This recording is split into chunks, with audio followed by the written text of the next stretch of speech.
So it's been a really interesting year so far, just in general, and also a really interesting month of May. And in terms of the gaming stuff, it does feel like everything is just kind of starting to ramp up a little bit. We just had some big releases with Resident Evil Village, Returnal, and this weekend we have Mass Effect Legendary Edition, Subnautica Below Zero, and there was also Nier Replicant not too long ago, and new Pokemon Snap, and honestly just all kinds of stuff that it's been really hard to keep up with it all. And it's also been pretty hard to try and keep up with all these games in regards to this channel and making videos for everything that I want to, and I thought this was kind of the perfect time to just kind of have like a breather and in between video kind of thing and talk about what I've been playing recently and hopefully get to talk to all of you about like what you've been playing out there. So first up, let's talk a little bit about It Takes Two. I really wanted to make a video for this like really soon after it came out, and you know that's already been like over a month now at this point, which is crazy, but unfortunately when I was recording the gameplay for that, like all the footage for it just kind of left and it's gone to the ether, and I'm only left with 9 minutes of it now, and that does really suck, but I still really want to make a video for that soon. So but yeah, you know, It Takes Two is awesome. I still haven't been able to get through the whole game yet, but me and my friend played it for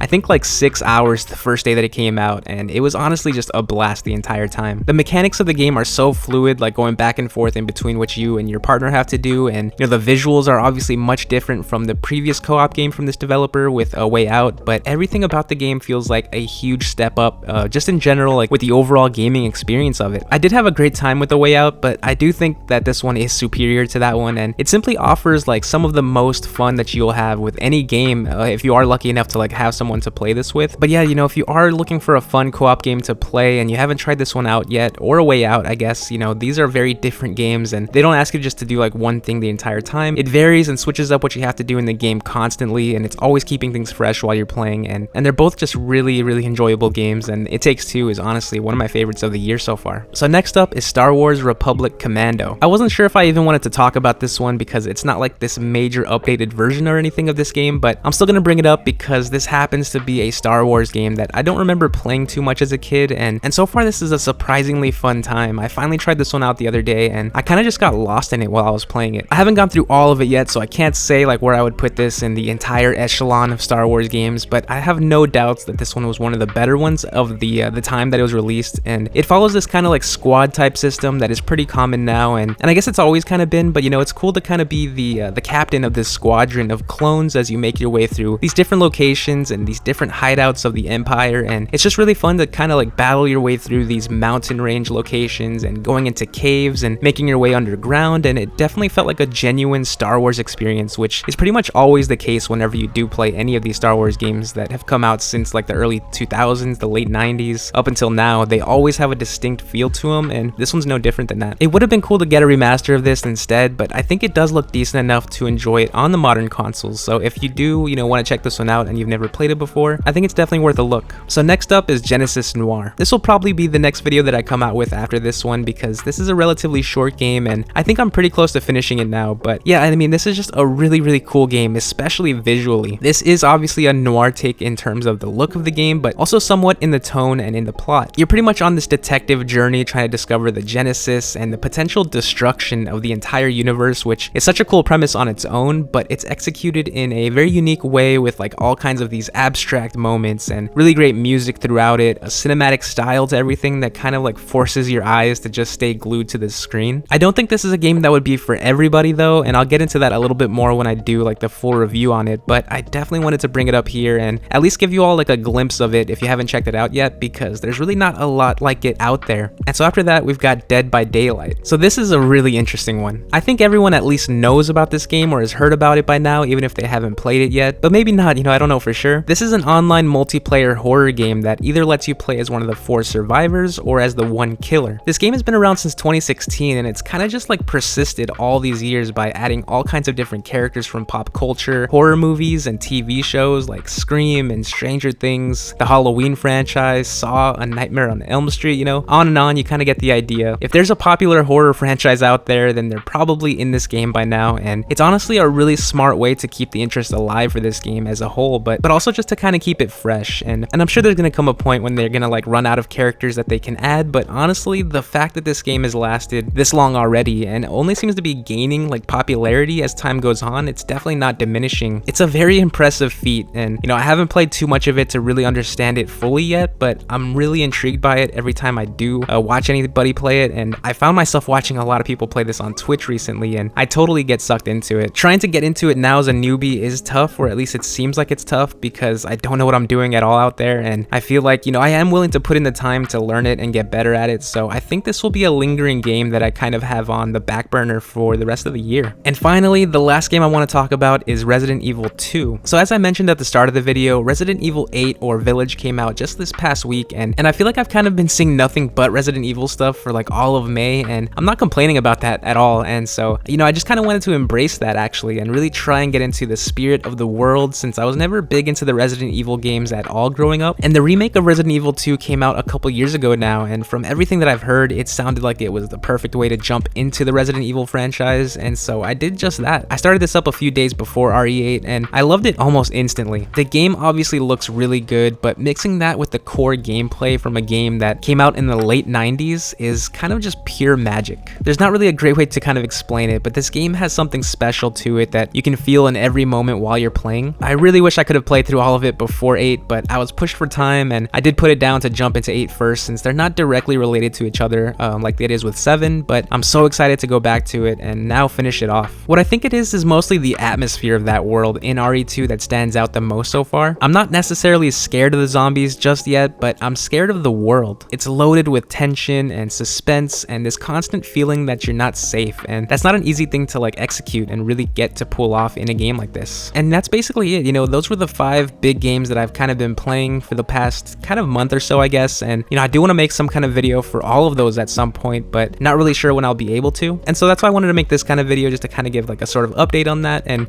hopefully like keep doing these kinds of videos because I really enjoy them, and I think they offer a way to have like a discussion about what we're all playing right now, and just to get to talk more about all kinds of different games. I did want to also quickly mention the games that I've been planning on starting really soon too, like as soon as I finish this video probably, because I'm still way behind on everything I've wanted to play. So the big ones are obviously like Mass Effect Legendary Edition, which just came out, and it's probably going to be a tough one to get through quickly because it's this massive franchise that I've actually never played before, like none of them. So I do want to take my time with them and experience this world that I know I've been missing out on for so long for the very first time. And then also another big one is Nier Replicant, and I was really hoping to start that one up when it came out, but I kind of got pulled into Returnal that weekend, and I haven't really had the time to go back to Nier or even start up Nier since then. And that's yet again like another game that I've never played before, and I'm hearing nothing but amazing things about that one too. So plus as someone who loved Nier Automata, I've just been so excited for that one, and I'm sure it's only going to be a matter of time before I spend like an entire day doing nothing but playing that one. And lastly, I'll also mention Subnautica Below Zero, since that dropped this weekend as well, and it's one that I'll probably I'll end up playing, but it's not an immediate priority. I loved playing Subnautica, and I honestly don't think I played it enough as I would have liked to, because that is an incredible game. So I'm obviously really hopeful that this will be more of the same kind of, but also kind of different enough that it will feel like a proper second title in this series. But it's not like my expectations for it are crazy high or anything.